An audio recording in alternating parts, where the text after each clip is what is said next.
Hello, everyone, and welcome back to another DevTube podcast. This time with a very special guest who has been in the field of engineering for quite some time now, and will hopefully give us and you guys a better insight to what an engineer, specifically an electrical engineer, does in that career field. So, without wasting any more time, why don't you go ahead and please introduce yourself and how you have been recently? Uh, hey guys, my name is Rajib, and I graduated with a bachelor's in electrical engineering from the City College of New York um, in 2016. Ever since then, I've been working at the Port Authority of New York and New Jersey as an electrical engineer. So it's been a little over 4 years. I hit my 4-year mark this year, alhamdulillah. So it's it's been going. Things have been a little slow because of the pandemic, Yeah, of for course. sure. Yeah. Um, but yeah, as and then as far as my other educational background, I am also pursuing my MBA right now, Masters of Business Administration at NYU Stern, and that's as far as educationally. I haven't finished yet. I'm starting a new semester in about a week or so, and I'll be finishing in one more year, hopefully. So that's uh, that's my educational background. As far as my work background, I've been working as an electrical engineer, as I mentioned, but I've been working more so in the power sector, and I'll explain what that means in detail in just a little bit. But I guess you guys have some more questions leading up to that in a little bit. But I've been working in power. Electrical engineering is a vast field, Right, right. so power is just one of those subsectors. And more specifically, I've been working in engineering design. And in my field, there are two main components to engineering, which is one is the design aspect and the other is the construction aspect. So I'm more heavily involved in the design aspect. And again, as I mentioned, we'll go more deeper into it as we delve deeper into what I do and how I go about my everyday tasks, and what I do on a daily basis. That's just an introduction on who I am and what I do. It's fascinating, honestly. Yeah, feel like with a lot of us in this type of fields, well, not just electrical engineering, but engineering in general. There's like there's that element of dynamism because, as you said, electrical engineer is very vast. I think for a lot of people, they might be under the assumption that maybe if you're an electrical engineer, you might be going to purely that electrical side. As you said, you focus on the power section, which I mean, it is definitely a part into electrical engineer, but it's also you can kind of branch your degree to many other parts in like the workforce basically, and I think that's actually very intriguing. Um, we we were actually because I know for us we're also BS students. You're a MBA right now, and some of the courses that we take are actually heavily like it heavily does involve that electrical engineering component to it.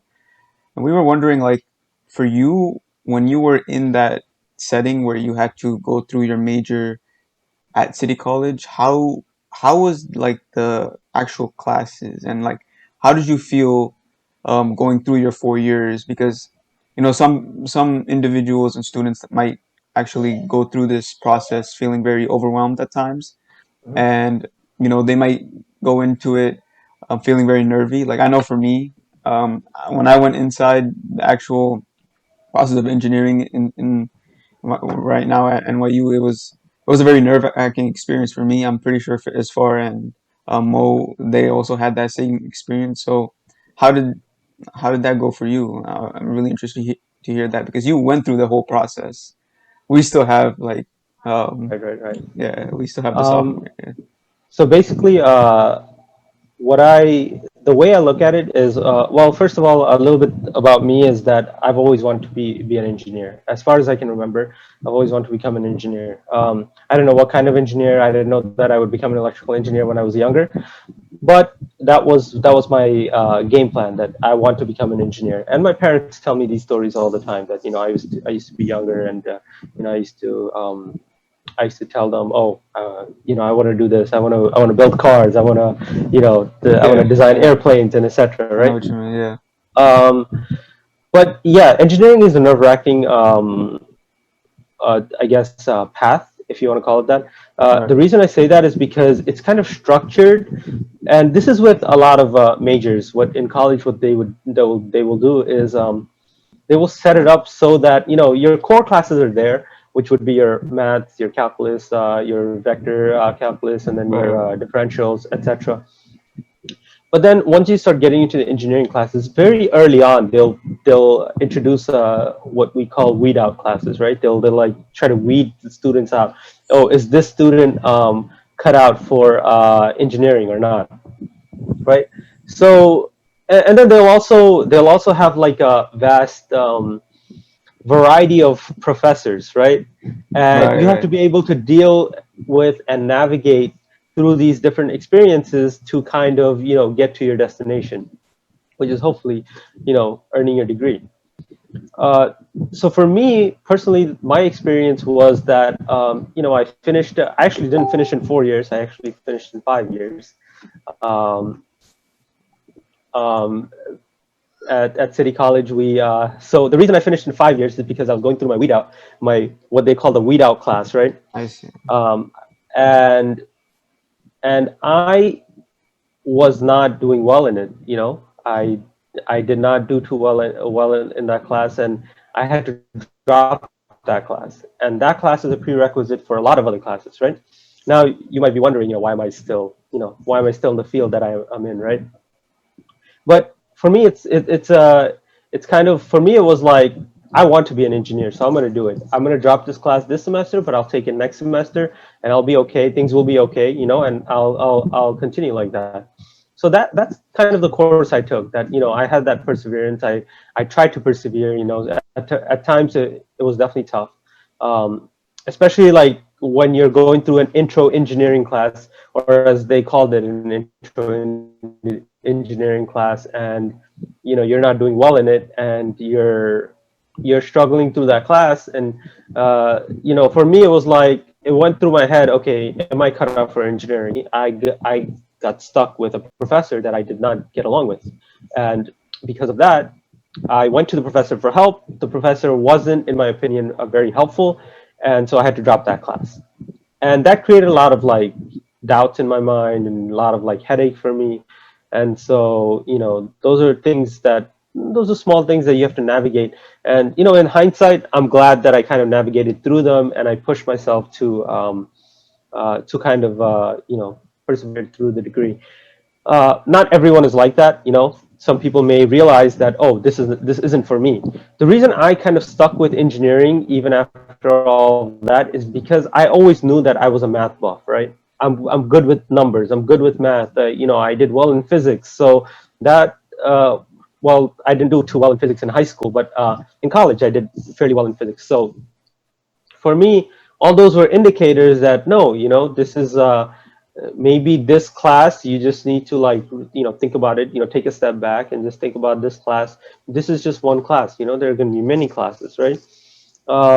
Another, I guess, since I'm on the topic of tough classes, another class that was very difficult for me was my coding class. I remember this was a higher level coding class. I was learning C++. I actually failed my first exam in the class. Mm. And for me, that wasn't a hindrance. For me, that was a motivator, right? Like, I took that and I was like, okay, you know what? I'm going to learn to code. I'm going to learn C++. And then by the second exam, I started enjoying coding. I was coding and I enjoyed doing the algorithms. I enjoyed, coding different parameters for our assignments. So for me, that became a fun thing, right? Outlook, right? And for me, my outlook was a positive one. well, I at least I try to keep a positive outlook. I see. Well, I mean, damn, that was a whole lot more than I expected. I like it's pretty unique, honestly, because hearing this, I actually, you and me, although we knew each other for a long time, we never talked about that aspect of engineering. So I never really, Right. whenever I see an engineer, I'm gonna be honest with you, I always have like a very, I think, uh, a dull look to it because I always think they definitely got that. They definitely cruised through or something. But you being, you going through that and you're telling me your failures, actually, I don't know, it actually does give me like an extra like a eureka moment right there, and I think it is.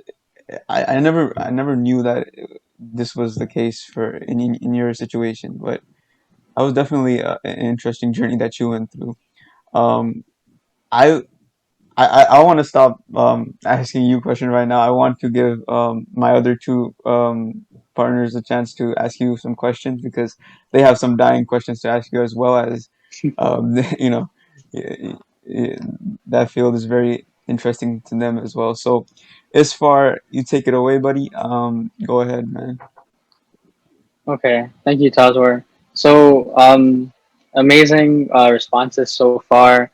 It's been great to hear what you've said so far. So, one question that I had was that you mentioned that you went into the power sector. Mhm. So, when you were approaching the end of your bachelor's degree, what other types, or I guess, what were all the types of electrical engineering jobs that you were considering, I guess, besides power? So essentially, what I'm asking is, what types of jobs can an electrical engineer get with a bachelor's in the field? So I want to break this down for you, right? Um, and my breakdown of it is as follows: in electrical engineering, you can go into communications, you can go into power, you can go into semiconductors, which would be like your Intel and your AMD with the microchips, right? Um, Right, you can get to you can go into like power electronics. Uh, very, very different. Like almost anything and everything you do requires, electrical engineering, right? Any sort of you're building whether you're building a computer, whether you're building a car, whether you're building a rocket, all of that requires electrical engineering. And even within like these different things, for example, a car, electric car like Tesla may require, something that requires more knowledge when it comes to solar cell or like battery power, right? And then the right, computer within the Tesla probably require more knowledge about like microchips and stuff like that, right? So electrical engineering is a vast field, right? As I mentioned before, and with a bachelor's in electrical engineering, you probably get a job in any of these fields, right? I know some of my friends went on to work at Lockheed Martin. Some I know folks who've gone to work at Intel, right? Um, so all of these things require a bachelor's, or all of these things, all of these sorts of jobs you can get with a bachelor's in electrical engineering. Um, and even within those different jobs, if you go, for example, if you get a master's or a PhD in electrical engineering, then you can go into research and development, right? um, when it comes to like microchips, there's always design involved, right? Before you manufacture, before you construct something, there's always design involved. So there's always the design aspect, and when it comes to like computer parts, car parts, those would fall under like manufacturing. Whereas like when it comes to power, we design like, for example, for myself, we design substations that provide power to like buildings and air terminals and stuff of that sort, like airport terminals and stuff like that. So that would be like design phase and then construction, right? So very similar, and you can go into either design or construction. You can go into either design or manufacturing, with a bachelor's in electrical. It depends on what you like. One of the great things that happened with me is, I started a job at the Port Authority of New York, New Jersey, and I got into their trainee program. It's their associates program, and over there they take us to different rotations, right? So I rotated through. At the Port Authority, we own both JFK and LaGuardia Airport. We own bridges and tunnels. We own the path train system. So those are things that our the daily design, daily engineering tasks are revolved around. I currently work for the airport group, which means what we do. I don't work with airplanes per se, although that is probably a sector like that is something you can do with the electrical engineering degree. You can probably work for like Boeing or like Airbus or something like that. But what we do is actually very interesting. We design lighting systems. We design, you see all the lights on the runways and the taxiways. We design those lighting systems. We design all the lighting and the power for the terminals. When you're flying, I don't know if you ever flown before, but when you fly, the airport, whatever's the lighting, the power, your computer, your power strips, all of that stuff is coming from something called the substation. So we design those systems, right? Um, Oh, that's cool. yeah. Yeah. So I work mainly in design. I have some exposure to construction. Construction is also very interesting. It's always nice to see a system that you design, come to life, right? So Right. those are things that Yeah. those are like for me. That's my breakdown of things that you can do with bachelor's of electrical engineering. I think that it's not something that's confined to one small thing, right? And one of the things Yeah. that I didn't hit was like radio and communications, which is a huge industry right now, right? With 5G and all of that coming out now, and Yeah. your radios and uh, all of that good stuff. I see. Okay. So that sounds really nice. There's a lot of options for electrical engineering. Then, as to our for most engineering fields. So that was my question. Mohammed, do you want to take over now? Yeah.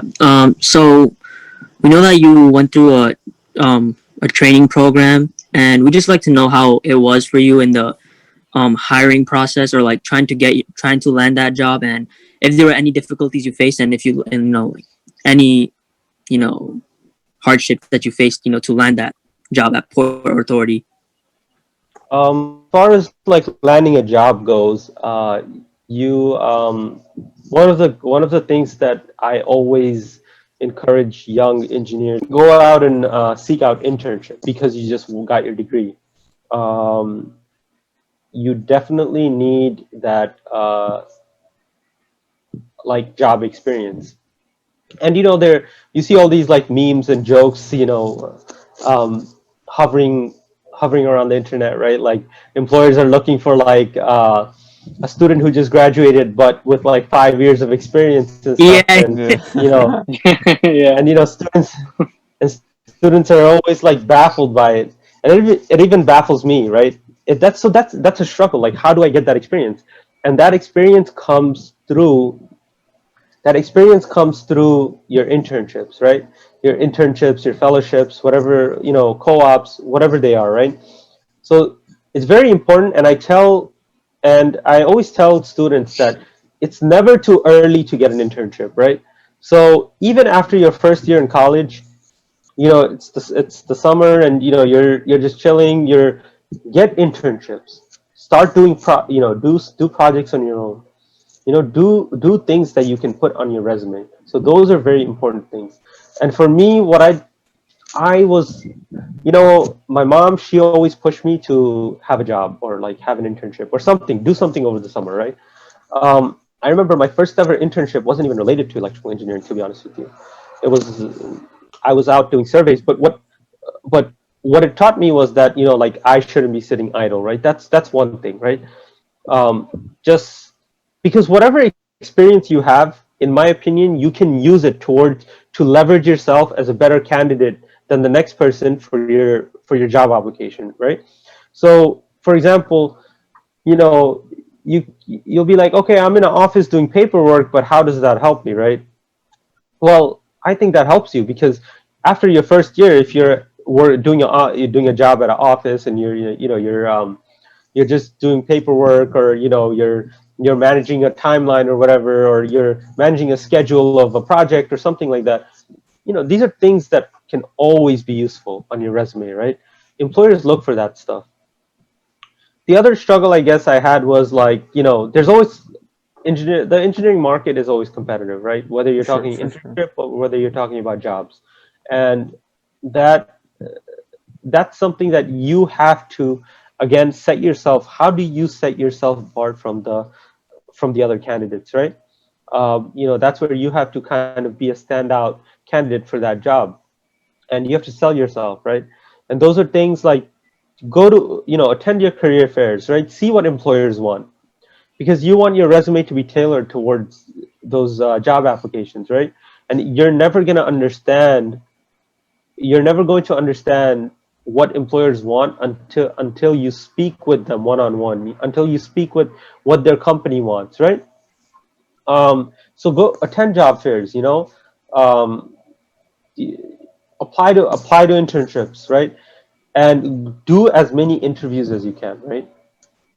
As because for me, one of the things that, I guess, that I saw a lot of people not doing was like, oh, I'm not going to apply to this because I don't think I can handle the interview. You might be horrible at the interview, but that's a learning experience for you, right? So those are things that you need to become a good interviewer. You need to seek out those companies that, you need to seek out what those companies want from you, what those job descriptions are, what exactly is it they're looking for in a candidate, what kind of skills are they looking for? Do I have those skills?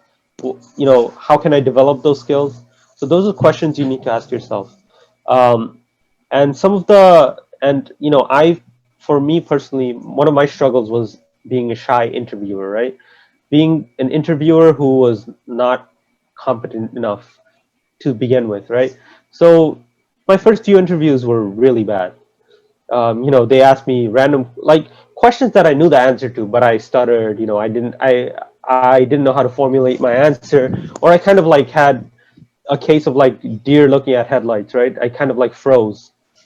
So those are things that I always tell the young engineering students and young engineers to do. Build that resume. That resume building starts now, right?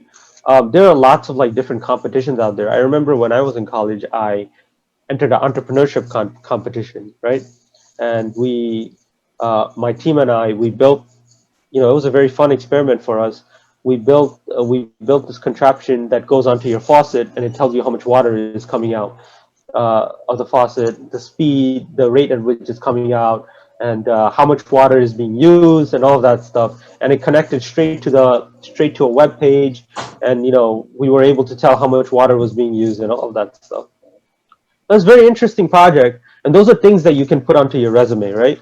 Um, so experience is very important, and don't underplay the need for experience, right? I know right now with COVID, it's a very difficult time trying to get an internship or whatnot, or trying to even seek out employers who are hiring. Forget interns, right? Employers who are hiring for like other positions, right? Permanent positions. It's very difficult to find those kind of things, but still be on the lookout, right? Be active. Don't be stagnant. Don't think that, oh, a job is going to come to me. Take advantage of your career centers, right? So many people, uh, a lot of the times, like, I do a lot of resume reviews for like friends and people like younger students like yourself, and I see these resumes, and I'm appalled, like, I'm like, has no one ever taken a look at these resumes before? And the reason is because a lot of people don't understand the value of like using their resources. So like I remember at City College, people would be like, "Oh, it's just a CUNY. Our resources suck. Our resources aren't that great." Um, but I talk to these very people. I'm like, "Have you ever stepped foot into the career center? Have you ever set up an appointment? Have you ever done a resume review with a professional, with someone from the career center before?" And they say no. And I think to myself, like, well, you haven't tried using them, so of course you're going to say that, right? So use your resources, right? And those resources, not only your career center, but like people like myself, seek them out within the community. I can say that to you guys because I'm more experienced than you. Um, uh, so seek out these people. For example, like you sought me out. I'm trying to provide some insight.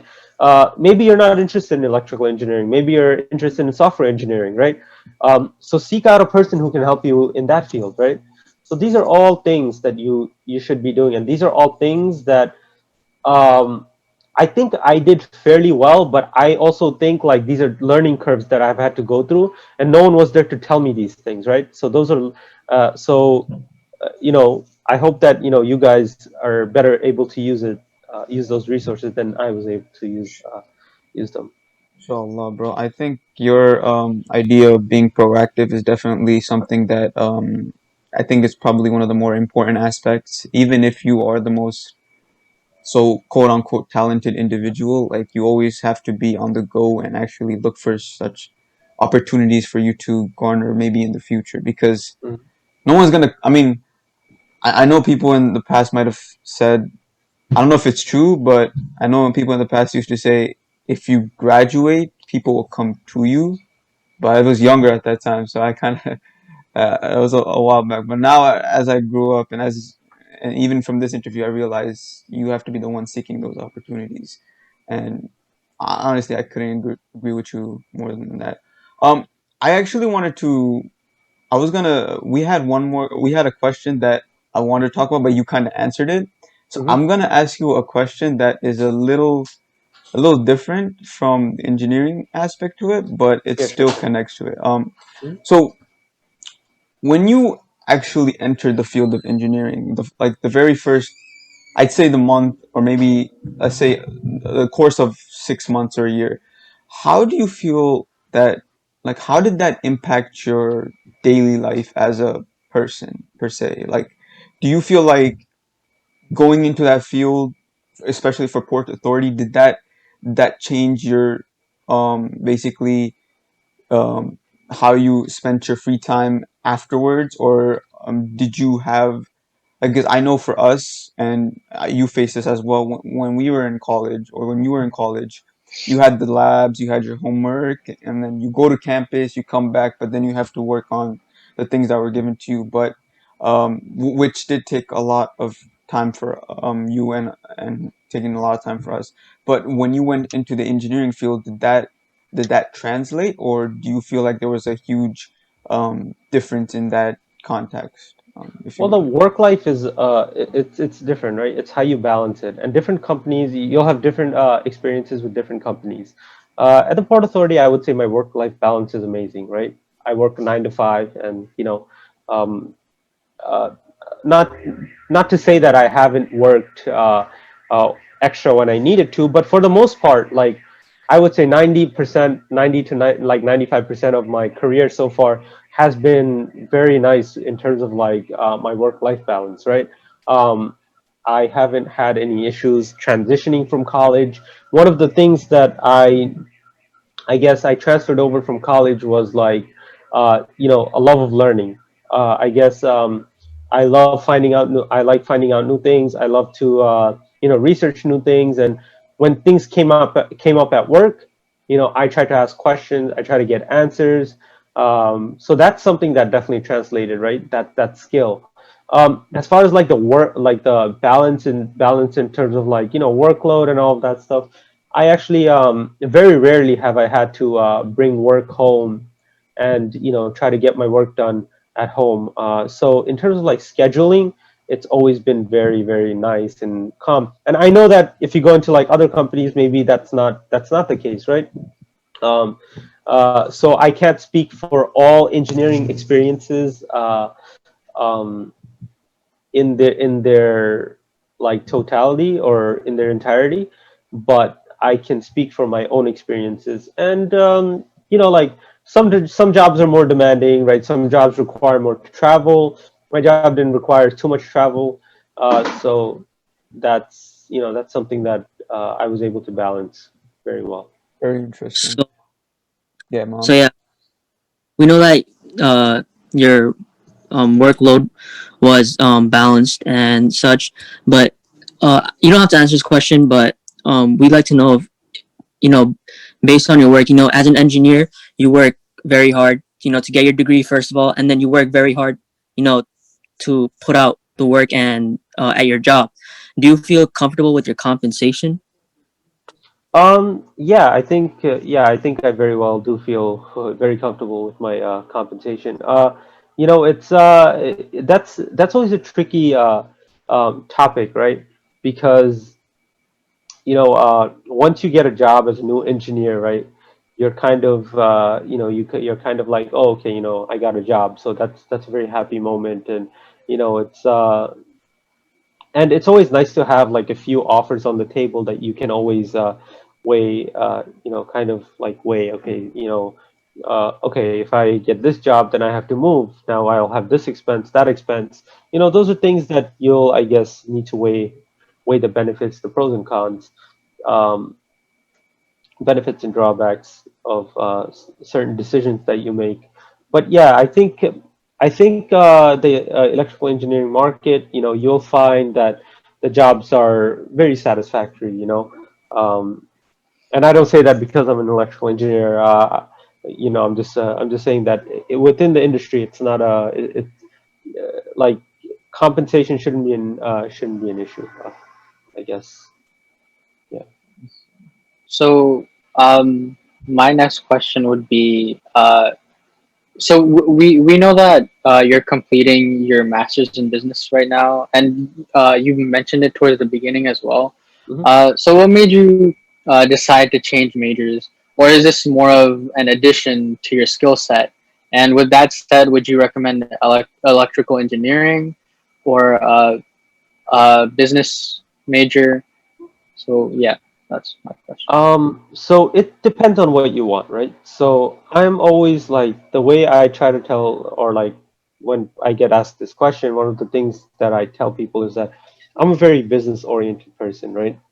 Um, that doesn't mean, even though I'm an engineer, I am a very business oriented person. So, I like the idea of, being my own boss or having my own thing at some point in my life, right? So I enjoy that. I enjoy the idea of that. So as far as the MBA goes, I think it's a very good addition uh, like in terms of my like engineering skill set. It's a good addition on top of my engineering background. The reason I say that is because within engineering, you'll do a lot of project management, right? And that the MBA, it'll give, or like what it's helping me with is like management and like managing a project from its very beginning stages to the end stages. So some of my classes are very helpful with that kind of stuff. And as I mentioned before, like the MBA is it's an addition, right, to the engineering. It may not help you with your engineering, or like your engineering, like your hardcore engineering calculations, your math, etc. But for me, it wasn't about that. Like, if I wanted to further my engineering degree, then I would have gone for an engineering master's. The reason I didn't choose an engineering master's is because what I thought, this was my thinking. My thinking was that whatever external, or like whatever extra engineering knowledge, which is a lot, by the way, what you learn in school kind of gives you the understanding of what your field is, but it's definitely not everything you need to know. It's not even tip of the iceberg. When it gets to real world applications, which is what you're doing at a job, it's still very different, right? So for me, like in school, in college, I learned how a transformer works, right? So at my job, I know what a transformer is. I know how it functions. I know what it does, right?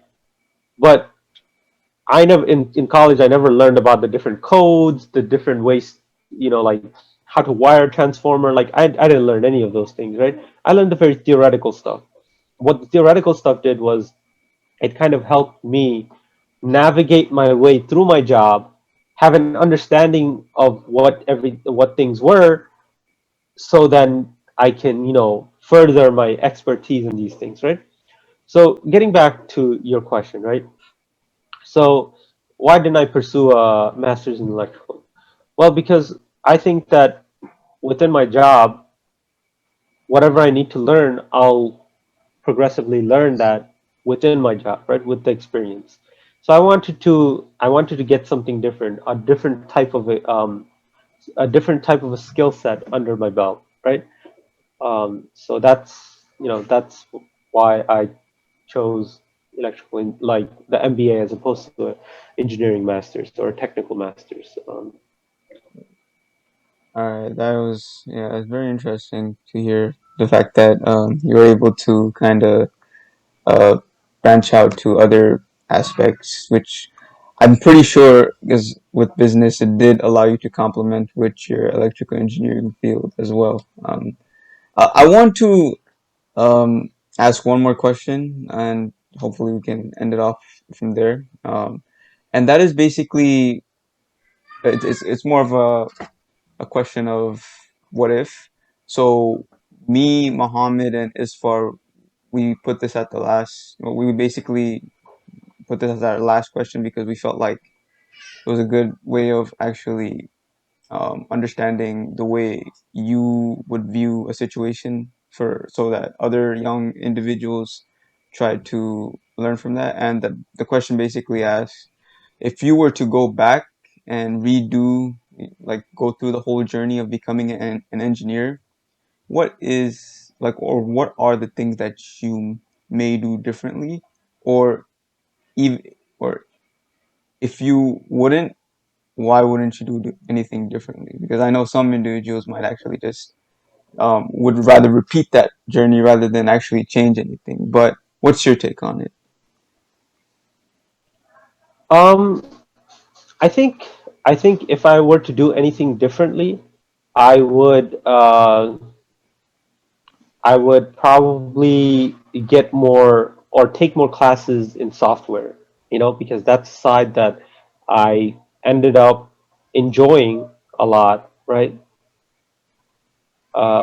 But I could not take, like, I didn't have the time or the resources to take more courses in software.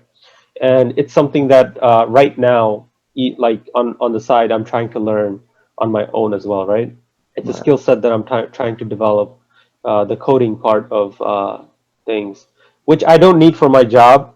But for me, it's not a job thing. It's something that I enjoy doing. So I want to become better at it, and I want to, I want to do it. So that's definitely one thing I would do differently. As far as the experiences go, the people I met, the way I went about things, I don't think I would change too much of that, just because I think it was very important. It was humbling in a sense, and maybe I sound very cliche, but it was very humbling in the sense that, like, I needed, like, I saw some of my friends breeze through engineering, right? I wasn't that person. I wasn't breezing through it. I was comfortable through it for the most part, but I wasn't breezing through it, right? I had to work hard for it, and it did teach me, like, this hard, like, work ethic, and I think that was very important for me as a person, as who I am today. So I don't think I would change too much, uh, except for that one thing that I want to. I wished I took more courses in the software end of things. I don't know if I answered your question, but no, no, maybe it's it's not a fulfilling answer as fulfilling an answer that you wanted. no. I know for Muhammad, it's definitely a fulfilling answer, or as Yeah, far because yeah, the I I was I was just planning to go down the semiconductor side of electrical and computer engineering, and I just realized that you know I love software and just coding as well, and hearing that from you and the fact that I can relate to you and learn from your experiences, is a nice thing. I think right now coding, no matter what type of engineer you are, I think a coding should be like I think It should all be like a engineers should have. Yeah, yeah. It should be, and I say this with a grain of salt because not everyone's good at coding, or I don't think if you don't know how to code that you're a bad engineer or whatever.